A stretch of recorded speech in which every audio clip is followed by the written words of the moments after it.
मेरे हाथ में एक किताब है।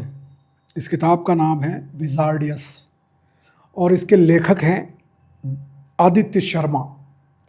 अब इस किताब को देखकर और इसमें लिखी कहानियों को पढ़ने के बाद आप समझेंगे कि ये कोई लेखक हैं जो बड़े 40-45 साल की उम्र के होंगे और काफ़ी ज्ञान होगा उन्हें और इस किताब को लिखा। लेकिन आपको बता दूं कि ये किताब लिखी है एक 14 साल के बच्चे ने। जी हाँ, बांसवाड़ा के रहने वाले 14 साल के आदित्य शर्मा ने इस किताब को लिखा है और वो बांसवाड़ा के सबसे छोटे राइटर भी बन चुके हैं। किताब पब्लिश हो चुकी है, पार्ट 1 है। फैंटेसी की कहानियों पर आधारित इस किताब को कई लोगों का प्यार मिल रहा है और इसका पार्ट 2, पार्ट 3 भी आने वाला है। अच्छा, आपको जानकर यह भी आश्चर्य होगा कि इस किताब को 12 साल की उम्र से उन्होंने लिखना शुरू कर दिया और 2 साल में इस किताब के पहले पार्ट को पूरा किया। तो आखिर उस मेधावी बच्चे ने कैसे उस किताब को लिखना शुरू किया, कहाँ से उसे प्रेरणा मिली और आगे उसकी क्या उम्मीदें हैं, आशाएं हैं, सपने हैं, तो ये जानने की कोशिश करेंगे क्योंकि आज हमारे साथ स्टूडियो में होंगे आदित्य शर्मा। तो मिलते हैं आदित्य शर्मा से और बात करते हैं उनके इस लेखकीय सफर के बारे में। नमस्कार, मैं हूं हेमंत पाठक राही और स्वागत है आपका हमारे खास कार्यक्रम शख्सियत में। तो आज हमारे साथ में है आदित्य शर्मा। स्वागत है आदित्य आपका हमारे स्टूडियो में। और कैसा लग रहा है यहाँ आकर के, सबसे पहले तो ये बताओ। जी बहुत धन्यवाद, मेरे को बहुत अच्छा लग रहा है यहाँ पे आके। मैं आपका धन्यवाद देना चाहूँगा, आपने मेरे को इतने बड़े मंच पर स्वागत किया। मंच तो आपने खुद तैयार किया है अपने काम से, है? तो ये जो किताब लिखने का जो सफ़र है आपका और इन कहानियों से जो प्यार हुआ आपको, उसके बारे में बात करेंगे। आपकी पढ़ाई लिखाई के बारे में बात करेंगे, आगे क्या करना चाहते हैं आप, उसके बारे में बात करेंगे। शुरुआत करते हैं आपके बचपन से। तो कैसे था घर में माहौल, कहाँ पढ़ाई कर रहे हो आप, क्या पढ़ रहे हो, उसके बारे में कुछ बताओ। जी, ये कहानी लिखना मैंने 2 साल पहले चालू किया था, जब मैं 7th क्लास में था। उस समय मैंने कुछ 5 नॉवेल्स पढ़ी थी जो मेरे मम्मा डैडी ने मेरे को गिफ्ट करी थी। उनको पढ़ने के बाद मेरे को रीडिंग की हैबिट बननी चालू हुई। फिर रीडिंग की हैबिट के साथ मेरी राइटिंग की हैबिट भी चालू हुई। शुरुआत में कुछ पोएम लिखी, पोएम से फिर मैंने खुद की एक दुनिया बनाने का सोचा, एक खुद की फैंटेसी वर्ल्ड बनाने का सोचा और फिर मैंने ये किताब लिखना चालू करा। तो आप जब स्कूल में जाते थे 7th क्लास तक, तब तक क्या माहौल रहता था, क्या करने का मन करता था, क्या करते थे किताब लिखने से पहले? किताब लिखने से पहले मेरा वही जो रेगुलर रूटीन रहता है स्टूडेंट्स का, स्कूल से खेलना कूदना, पढ़ना, ट्यूशन जाना, खाना पीना, मस्ती करना। बिल्कुल। तो अब मस्ती चलती है? हाँ, ऐसे जितना जैसे समय मिलता है मैं बिल्कुल करता रहता हूँ, जो भी मेरे मनपसंद चीज़ें होती हैं। और इस किताब ने भी मेरे को बहुत अच्छे समय के लिए मेरे साथ दिया है इसने। तो आप जब 7th क्लास में पढ़ रहे थे और आपको आपके मम्मी पापा ने बुक्स गिफ्ट की, जी कौन सी बुक्स थी वो? जी, वो 5 फैंटेसी बुक्स ही थी। एक थी the Peter Pan, the Wizard of Oz, the Little Prince, the Little Princess and the Secret Garden. तो उनको पढ़ने के बाद में आपको क्या लगा, कितना मज़ा आया उनको पढ़ने में और क्या आपने सोचा उसके बारे में? जी, मेरे को उनको पढ़ने में बहुत इंटरेस्ट आया। पहले तो मैंने सारी किताबें अच्छे से पढ़ी, बिल्कुल मैंने उनको समझा कि कितने अच्छी तरीके से उन राइटर्स ने उस किताब में उनके शब्द लिखे हैं। और फिर मेरे को भी उनसे बहुत इंस्पिरेशन मिली। अच्छा, तो उन कहानियों में खो से गए आप एक तरह से? बिल्कुल। और वो कहानियाँ फिर आपके दिमाग में घूमने लगी। आपने इस कहानी के बारे में कैसे सोचा कि मुझे क्या लिखना है? जी, मैंने इस कहानी के बारे में खुद ही सोचा। मैंने ये सोचा कि मैं खुद भी अपना एक फैंटेसी वर्ल्ड बिल्ड कर सकता हूँ, मैं खुद भी एक कहानी रच सकता हूँ, मैं अपनी खुद की कहानी लिख सकता हूँ। तो मैंने पहले तो बिल्कुल एक छोटी सी चिंगारी आग पकड़ी थी, आपने सोचा होगा, सुना होगा कहीं तो फिर मेरे बस ऐसे ही कुछ 1-2 पेज स्टार्टिंग से लिखे मैंने। फिर ये कहानी का मोड़ लेती गई, एक लंबी कहानी बनती गई। तो इसको किस तरह से लिखना शुरू किया आपने, रफली या किस तरह से करते थे आप? जी पहले तो मैंने रफली लिखा था मैंने, क्योंकि मैंने घर में लिखना चालू किया था। मैंने इसको पहले रफली लिखा, फिर धीरे धीरे मैं कहानी बनाते गया, फिर मैंने इसको नॉवेल का रूप दिया एक। तो इस कहानी को जब आपने शुरू किया और जब इसके अंत तक पहुँचे तो कई बार बदलाव हुए होंगे, कई बार बहुत सारी चीज़ें आपने सोचा होगा, तो इसमें लॉजिकली आपको कितनी बार चेंज करना पड़ा? जी देखिए, अब ऐसा तो है नहीं कि 2 साल से लगातार मैं काम कर रहा हूँ। स्कूलिंग और बाकी चीज़ें भी साथ में ही चल रही थी, तो वो डिस्टर्बेंस ज़रूर करती हैं थोड़ा बहुत।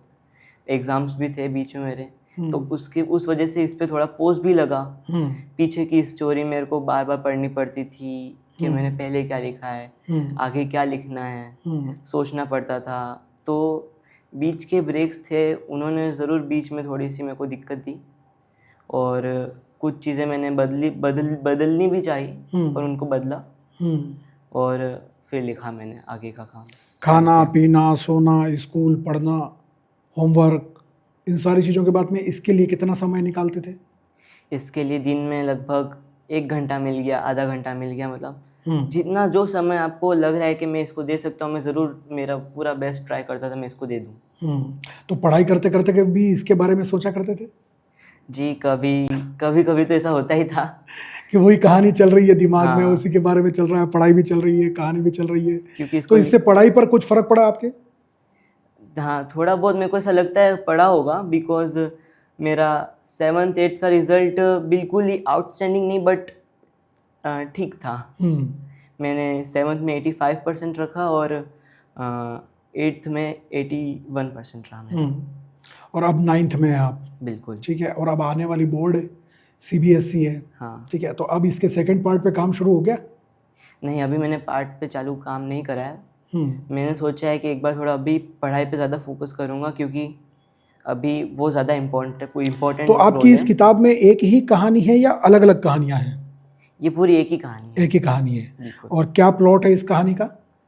जी, इसके अंदर इस कहानी में एक जो मेन मेरा हीरो है टॉम बैकहेड, उसका एक लक्ष्य है कि 3 गोल्डन एग्स को उसे ढूंढना है, जिससे वो अगस्थस को, जो मेरे कहानी का विलन है, उसको ख़त्म कर सके। अच्छा।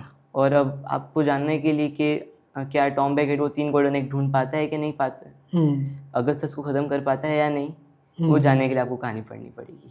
देखिए, कल्पना की शक्ति एक ऐसी चीज़ होती है कि उसमें आप कुछ भी कल्पना कर सकते हैं, लेकिन उसे शब्दों के रूप में किताब पर, एक कागज़ पर उतारना हर किसी के बस की बात नहीं होती। ये बच्चे ने जो किया है इस उम्र में, इसे गॉड गिफ्ट ही कहा जाएगा, क्योंकि कई लेखक हैं और कई कहानीकार या कई ऐसे लोग हैं जो बहुत कोशिश करते हैं लिखने की, लेकिन लिख नहीं पाते। और इस बच्चे ने जिस तरीके से अपने उन ख्यालों को, उन विचारों को कागज़ पर उतार कर उसे एक किताब की शक्ल दी है, ये वाकई में एक सराहनीय कार्य है। आगे चलकर और भी बहुत सारी चीज़ें ये करने वाले हैं। अब इसमें जो अभी ये इसको कहानी को कहाँ आपने ख़त्म किया है वो तो एक अलग विषय है, लेकिन अगले पार्ट में क्या होने वाला है? जी, अगले पार्ट में जो होने वाला है वो तो एक सरप्राइज़ ही है, क्योंकि कहानी में बिल्कुल, मतलब ज़रूर मैं बहुत ट्विस्ट लाने की कोशिश करूँगा, जिससे रीडर्स को इंटरेस्ट और आए। तो इसके लिए आपने जब बुक लिखना शुरू किया या जब कहानी लिखना शुरू किया, तो आपने खुद ही इसे लिखा, खुद ही इसे करेक्ट किया, या किसी और से आपने हेल्प भी ली, या आपको इसमें किसी ने मदद भी की? देखिए, कहानी लिखते समय मैंने सब खुद ही करा है, स्टार्टिंग से लिखने तक, एडिटिंग तक मैंने करा है। बीच में लिखते समय मैंने ज़रूर मेरे पेरेंट्स की, मेरे टीचर्स की ज़रूर हेल्प ली थी, क्योंकि मेरी उम्र के हिसाब से एक इतनी बड़ी चीज़ लिखने में ज़रूर कुछ गलतियाँ आती हैं, तो मैंने उनसे ज़रूर हेल्प ली थी। मैं उनको बहुत थैंक यू देना चाहूँगा इस चीज़ का। तो मदर फादर ने जैसे आपकी मदद की, आपने किसी राइटर से भी इसके बारे में राय ली? जी नहीं। अच्छा, और बुक पब्लिश होने के बाद में किसी को बताया आपने, राइटर्स को, किसी को, कोई ऐसे हों जिनको आपने बताया हो? जी नहीं, मेरे को इतने नोन में कोई अभी राइटर नहीं है। मैं ज़रूर इच्छा करता हूँ। अभी इस बुक पर मतलब कुल मिलाकर के रिव्यू आया नहीं है कुछ भी? नहीं, अभी तक तो नहीं। ओके, तो दरअसल अभी किताब प्रकाशित हुई है, अभी मार्केट में भी अमेज़न और दूसरे ऑनलाइन प्लेटफॉर्म्स के माध्यम से अवेलेबल है। आप वहाँ जा कर के इसे खरीद सकते हैं और बच्चे का उत्साह बढ़ा सकते हैं। उसे और भी बहुत सारी चीज़ों की नॉलेज धीरे धीरे होने लगेगी, तब इन चीज़ों में और भी निखार आएगा। तो अब जब आपने लिखी है किताब और आगे के पार्ट लिखने की इच्छा है, तो आगे क्या बनना है आपको? क्या राइटर ही बनना है या कुछ और भी सपने हैं आपके कि आप क्या करना चाहते हो? जी, अभी जो एट प्रेजेंट हो रहा है वो तो मेरे लिए बहुत अच्छा हो रहा है, जो भी हो रहा है। और बाकी फ्यूचर का मैं ऐसे कुछ कह नहीं सकता। बस इतना कहूँगा कि मेहनत ऐसी करूँगा कि सफलता शोर मचाएगी। इसलिए मेरी मम्मा मेरे को ज़रूर कहती है कि काम करना चाहिए, बोलना नहीं चाहिए, ताकि आपकी सफलता दिखनी चाहिए। आप जो बोलते हो वो ज़रूरी नहीं कि हमेशा सच हो जाए। अच्छा, परिवार में कितने लोग हैं आपके? जी, हम 4 लोग हैं। मेरे डैडी मनोज शर्मा, मेरी मम्मा नीलम शर्मा और मेरा छोटा 2.5 साल का भाई है देवस्य। तो इतनी मैच्योरिटी कहाँ से आती है? जी, छोटी एज से ही मैं बोलूँ तो इतना मेरे को भी आइडिया नहीं है, बट हाँ, मेरे मम्मा डैडीज़ ने मेरे को अच्छी वैल्यूज़ दी हैं। कैसे बात करने का ढंग, किसी के सामने कैसे प्रेजेंट रहना है, और टाइम के साथ साथ वो चीज़ें अपने आप ही सीखने में आ जाती है। तो ये सारी चीज़ें करने के लिए बहुत सारे दिमाग की ज़रूरत होती है। अब बच्चों के लिए इस उम्र में खेलना कूदना, टीवी देखना, कार्टून्स वगैरह, ये सारी चीज़ें बड़ी अहम होती हैं। और इस उम्र में अगर किताब लिख दी, 12 साल की उम्र से लिख रहे हैं भाई साहब ये, और 14 साल की उम्र तक आते आते इन्होंने किताब छपवा भी दी। पेरेंट्स ने और दूसरे लोगों ने काफ़ी सहयोग भी किया, लेकिन इस रास्ते पर ये अकेले चले और अकेले चल करके खुद की मेहनत से उन्होंने ये एक अपनी काल्पनिक दुनिया खड़ी की। तो अब आपको क्या लगता है कि आने वाले समय में आप और क्या क्या लिखना चाहते हैं? आपके दिमाग में क्या लगता है? या आपने कभी सोचा हो कि मुझे डॉक्टर, इंजीनियर बनना है, या क्या ऐसा क्या सोचा आपने? क्या लक्ष्य है आपका? जी, आने वाले टाइम में मैं अगर राइटिंग की बात करूँ तो मेरा कुछ जॉनर है नॉवेल्स के, उसमें बहुत इंटरेस्ट है। जैसे मेरे को मिस्ट्री बहुत अच्छे लगते हैं। मेरे को सबसे ज़्यादा फैंटेसी और एडवेंचर नॉवेल ज़्यादा अच्छी लगती हैं, और जिनमें थ्रिल होता है, जहाँ पे आपको हर समय ऐसा लगे कि आप खुद उस दुनिया में पहुँच ही गए हैं। मेरे को ऐसी चीज़ें पढ़ना बहुत पसंद है, और मेरा आगे जाकर मन भी है कि मैं इन चीज़ों के बारे में लिखूँगा भी। और तो पढ़ाई को लेकर के आप कितने सीरियस हैं?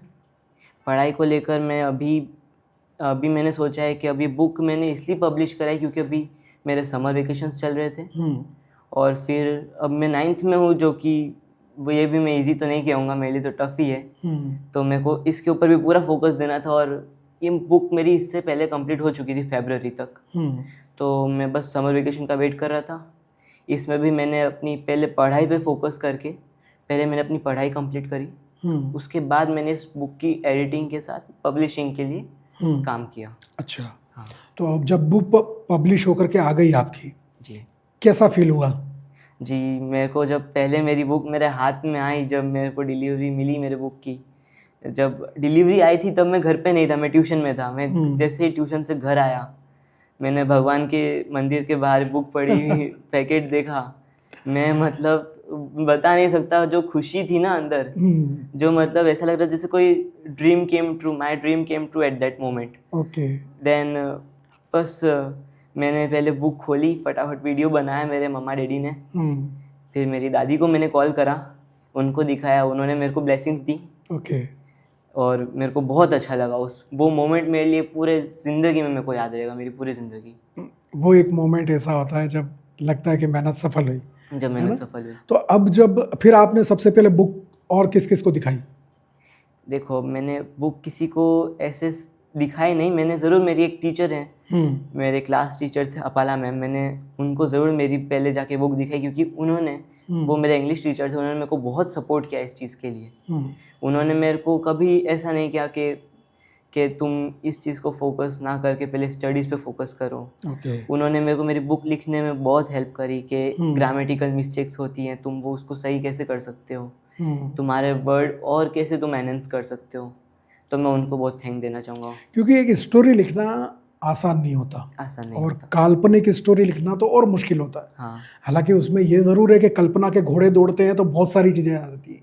आपके इस किताब में कितने कैरेक्टर हैं? मेरे इस किताब में लगभग 2 तो मेन कैरेक्टर मैं बोलूँ, पर उसमें भी जो मेरा मेन हीरो, जो मेन कैरेक्टर है वो टॉम बैकहेड है। उसका एक दोस्त है माइक, और उसको आगे जाकर भी बहुत दोस्त मिलते हैं, उसको नए दोस्त मिलते हैं। एक उसका दोस्त है मायासो, और उसको जो एंडिंग होती है स्टोरी, तब उसका एक साथ देता है जो उसका दोस्त होता है, वो होता है केविन। और विलन क्या करता है? विलेन जो है इस स्टोरी में अभी सामने नहीं आया है। अच्छा, हाँ, वो अभी छुपा हुआ है, वो अभी अगले छुपा- पार्ट में अगले आएगा। पार्ट में आएगा वो। ओके, तो ये जब कहानी लिखते हैं तो एक कहानी में कई सारी भावनाएं होती है ना, सस्पेंस, थ्रिल, ड्रामा, ट्रेजेडी, बहुत सारी भावनाएं होती हैं। तो उन भावनाओं को व्यक्त करने के लिए आपने कैसे कोशिश की कि मतलब मैं डायलॉग इस तरह से लिखूं कि उसमें वो चीज़ आ जाए, या उस चीज़ों को कैसे आपने ठीक किया? उसके लिए मैंने क्या करा कि मेरी जो बुक है, इसके अंदर जो कैरेक्टर्स हैं उनके डायलॉग्स भी हैं, पर उनकी जो एक्सप्रेशंस, उनकी जो फीलिंग्स और उनके साथ जो हो रहा है उसको और अच्छे से एक्सप्रेस करने के लिए मैंने उसमें जो सीन्स बोलते हैं ना, ताकि एक पढ़ने वाले को देखकर लगे कि वो भी उसी जगह पे मौजूद है और उसको दिख रहा है और वो समझ रहा है उस चीज़ को। समझ रहा है। तो मैंने उसमें सीन्स ऐसे लिखे हैं कि सामने वाले को पढ़कर लगे कि नहीं, ये कहना चाह रहा है, ये व्यक्त करना चाह रहा है। तो आपने जब किताब लिखना शुरू किया, उससे पहले आप कुछ लिखते थे? लिखने का शौक था आपको? जी, मैं कुछ टॉपिक्स पे आर्टिकल्स लिखता था, और जो हमारी डेली लाइफ होती है उससे रिलेटेड कुछ पोएम्स ज़रूर लिखता था मैं। अच्छा, याद है पोएम्स? ऐसे याद नहीं है मेरे को, बट मेरे को पोएम के नाम ज़रूर याद है। कौन कौन सी पोएम्स लिखी? एक मैंने पोएम लिखी है द लाइफ ऑफ ग्रीफ। उसमें मैंने बताया है कि कैसे एक इंसान अपने एंड मोमेंट पे, अपने जीवन के अंत पर सोचता है कि काश मैं अपने बचपन के, अपने जवानी के दिनों में ये सब कर लेता जो उसको अब करने का इच्छा हो रही है ना। और एक और मेरी पोएम है फ्रेंड्स करके, उसके अंदर मैंने दोस्त कैसे होते हैं, वो किस तरीके से हमारा मजाक बनाते हैं, अच्छा। कैसे हमारे साथ रहते हैं, बिहेव करते हैं, वो उसके ऊपर लिखी मैंने जी। और एक मेरी पोएम है जो हमारे स्कूल मैगजीन में भी छपी है, उसका नाम था जल्द ही वक्त गुजरेगा। ओके। उसमें मैंने ये लिखा है कि जब तक तुम अपनी सफलता या फिर अपना काम पूरा नहीं कर लेते, तब तक जो तुम बीच का जो समय गवा रहे हो उसको न गवाए, तुम अपने काम की ओर दृढ़ता से चलते जाइए। वो हिंदी में लिखी है मैंने। ओके, समय गुजर जाएगा, जल्दी वक्त गुजरेगा। जल्दी गुजर। ये सारी चीज़ें बचपन से आदित्य को साहित्य के प्रति आकर्षित करती रही, और शुरू से ही इन्होंने जो है वो पोएम्स से, आर्टिकल से लिखना शुरू किया। ये जो आपने किताब लिखी, इससे पहले आपने क्या क्या रेफरेंस लिया होगा कहीं से, या कहीं से देखा होगा, या आपने मूवीज़ देखी होंगी? तो कौन कौन सी मूवीज़ देखते हैं? आपको किस तरह की मूवीज़ और किताबें पसंद है? देखिए, मेरे को मूवीज़ जो है, मेरे को फैंटेसी और मैजिकल मूवीज़ मेरे को ज़रूर पसंद है। मेरी फेवरेट मूवी जो है द क्रॉनिकल्स ऑफ नार्निया, आपने सुना होगा नाम। हैरी पॉटर सीरीज़ भी मैंने देखी है। मैंने और भी बहुत सी, मतलब जो डिज़नी की हैं वो भी देख रखी हैं। और बुक्स में मैंने फैंटेसी बुक्स और माइथोलॉजिकल बुक्स भी मैं पढ़ता हूँ। फैंटेसी और माइथोलॉजिकल में मैंने द हिडन हिंदू पढ़ी है, और मैं थोड़ा सा बायोग्राफीज़ में भी इंटरेस्टेड रहता हूँ। मेरे पास APJ अब्दुल कलाम की बायोग्राफी है, मैं वो पढ़ता हूँ। और एस जयशंकर की द इंडिया वे बायोग्राफी है, वो भी मेरे को बहुत अच्छी लगती है। उन्होंने बताया है कि कैसे हमारे इंडिया आने वाले टाइम पे फॉरेन सर्विसेज में आगे बढ़ सकता है। ओके, तो आपने स्टैन ली का नाम सुना होगा जी, जिन्होंने मार्वल्स के सारे कैरेक्टर डिज़ाइन किए और मार्वल की सारी स्टोरीज जो चल रही हैं, एवेंजर्स सीरीज़ पूरी, वो उन्होंने पूरी डिज़ाइन की। तो उस तरह की कहानियों में इंटरेस्ट का क्या कारण है आपका? जी, उस तरह की कहानियों में जो स्टोरीज़ जो है ना क्रिएट करते हैं, उनके जो डिटेल में वो बताते हैं, और जिस तरीके का उसमें एक्शंस हैं, जो एक्शन उनके जो हीरोज़ और उनका है, उनकी प्लानिंग, उनके सब, वो मेरे को बहुत अच्छा लगता है। ओके, तो ये आपने किताब लिखना शुरू किया, आपने कविताएं लिखना शुरू किया, आज किताब आपकी प्रकाशित हो गई। ये नहीं कर रहे होते तो क्या कर रहे होते? जी, ये नहीं कर रहा था तो मैं घर पे बैठ के टीवी देख रहा होता। अच्छा, और टीवी देख रहे होते, समय पास हो समय रहा होता, बस घूमना ये, फिरना, ये सारी हाँ चीज़ें। कुल मिलाकर के इस सवाल का, इस जवाब का मतलब सिर्फ इतना है कि देखिए, एक तो माँ बाप के दिए हुए संस्कार, और दूसरा खुद को एक समय पर फोकस करना। किसी ने स्कूल में, एक टीचर जब ग्लास से कागज़ को जला रहे थे, तो टीचर से पूछा कि सर आप ये क्या कर रहे हैं? तो उन्होंने बोला कि मैं कागज़ को जला रहा हूँ। तो उन्होंने कहा कि सूरज तो इतना गर्म है, इतना तपिश है उसमें, इतनी आग है, तो वो वैसे ही जला सकता है, इसको लगाने की क्या ज़रूरत है? उन्होंने कहा कि ऊर्जा, शक्ति, सामर्थ्य सब में होती है, लेकिन जब तक उसको फोकस नहीं किया जाए तब तक वो आग नहीं लगा सकता। तो बच्चे ने अपनी ऊर्जा, अपनी शक्ति, अपनी ताकत, अपने कर्म को फोकस किया, और आज ये एक किताब के रूप में आग इसने लगाई और अपना नाम बनाया अलग से। तो बेटा, ये सब करते हुए अब जब आप आगे बढ़ रहे हो धीरे धीरे, अब आपके बोर्ड के एग्ज़ाम आ गए, फिर से 9th और 10th आ गई, तो अब ये स्टॉप हो जाएगा या चलता रहेगा? अभी ये मैं 10th तक तो स्टॉप रखूँगा। मेरा मन है कि मैं अपनी 11th में ज़रूर चालू कर दूँगा, या फिर ट्राई करूँगा 11th में चालू करने का, क्योंकि इसके साथ साथ फ्यूचर के भी बड़े ड्रीम्स होते हैं। और तो क्या ड्रीम्स हैं आपके फ्यूचर्स के? जी, मेरे को NDA करना है। ओके, नेशनल डिफेंस एकेडमी जाना है आपको? जी। Very good. तो क्या प्रेरित करता है आपको एनडीए जाने के लिए? क्यों लगा ऐसा कि मुझे एनडीए जाना है? जी, मेरे को बस कहते हैं ना कि एक समय आपको फील होता है कि आपको ये करने की ज़रूरत है। आपको, मेरे को ये लगता है कि जो ऑफिसर्स होते हैं, उनकी जो रेप्यूटेशन होती है, उनकी जो रुतबा बोलते हैं, वो एक लेवल का होता है ना, और वो मिलना चाहिए। वो वर्दी देख करके बड़ा मन में आता है कि ये वो पहनना ही है, ये पहनना ही है ना?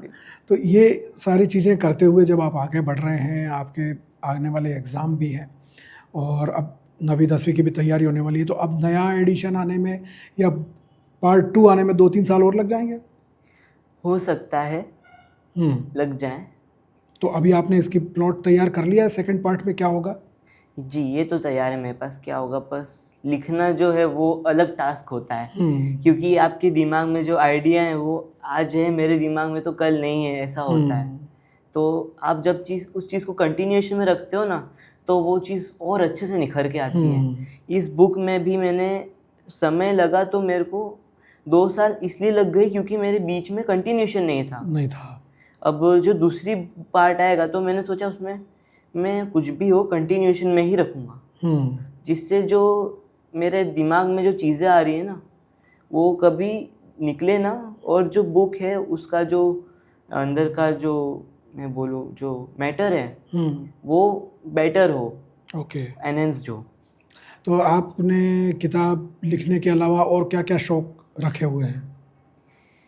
किताब लिखने के अलावा मैं थोड़ा सा स्पोर्ट्स में भी मेरा है।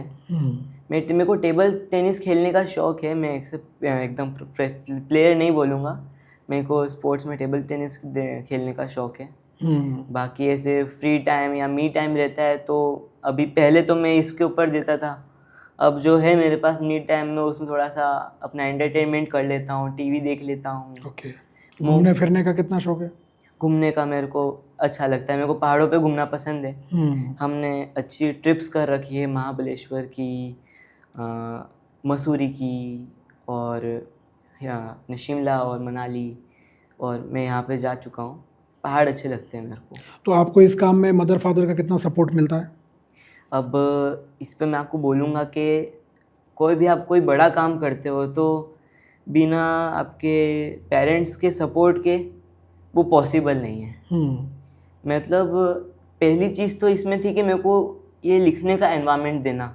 ओके। क्योंकि अगर आपका दिमाग शांत नहीं हो रहा है, मतलब आसपास आपके शांति नहीं है, तो आप सोच नहीं सकते, तो सोच भी नहीं सकते, लिख भी नहीं सकते। सही बात है। तो वो मेरे को सोचने का वक्त, जो मेरे को सोचने का एनवायरनमेंट इन्होंने दिया, मैं उसके लिए इनका बहुत थैंक यू देना चाहूँगा। तो मेरे को इन्होंने एनवायरनमेंट दिया, मेरी मम्मा ने मेरे को लिखने में भी हेल्प करी कि तुम इसको इस तरीके से और अच्छे से लिख सकते हो।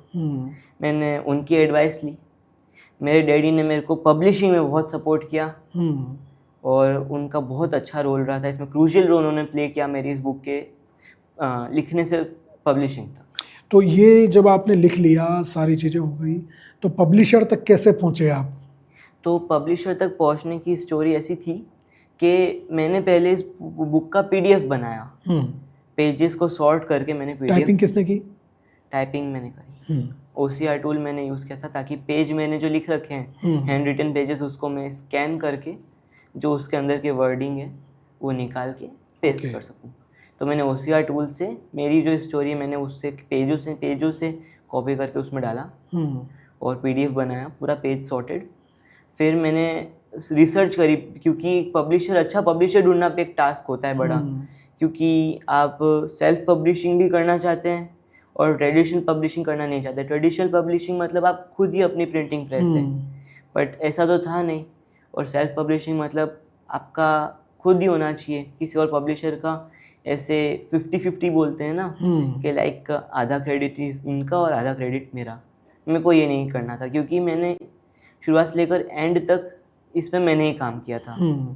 तो मैंने रिसर्च करने के बाद मेरे को पहला प्लेटफॉर्म मिला था Amazon KDP, Kindle direct publishing. मेरा पहले जो मोटिव था वो मेरा था कि मैं किंडल बुक मतलब ई बुक में पहले कर दूं, क्योंकि मैंने पहले फिजिकल बुक का मेरे दिमाग में था नहीं। मेरे को था कि फिजिकल बुक का भी देखेंगे, बट अभी एक बार मैं ई बुक लॉन्च करता हूँ।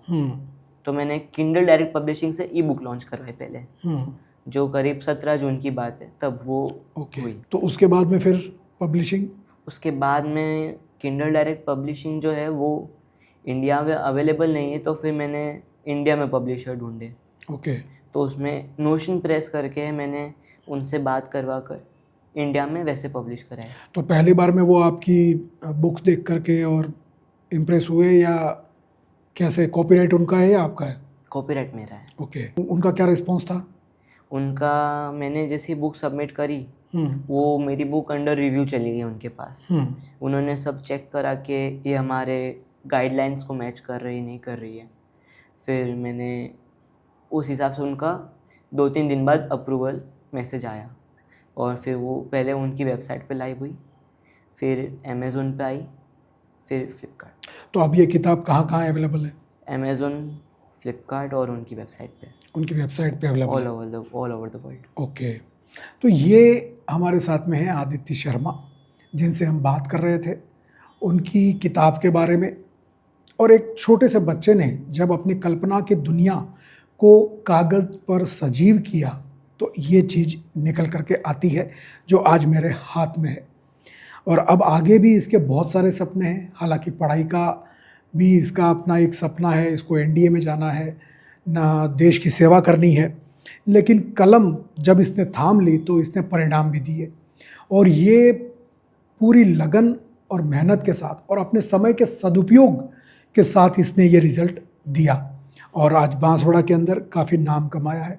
अब देखना यह है कि इस किताब को पढ़ने के बाद जो बड़े बड़े लेखक हैं वो क्या रिव्यूज़ देते हैं।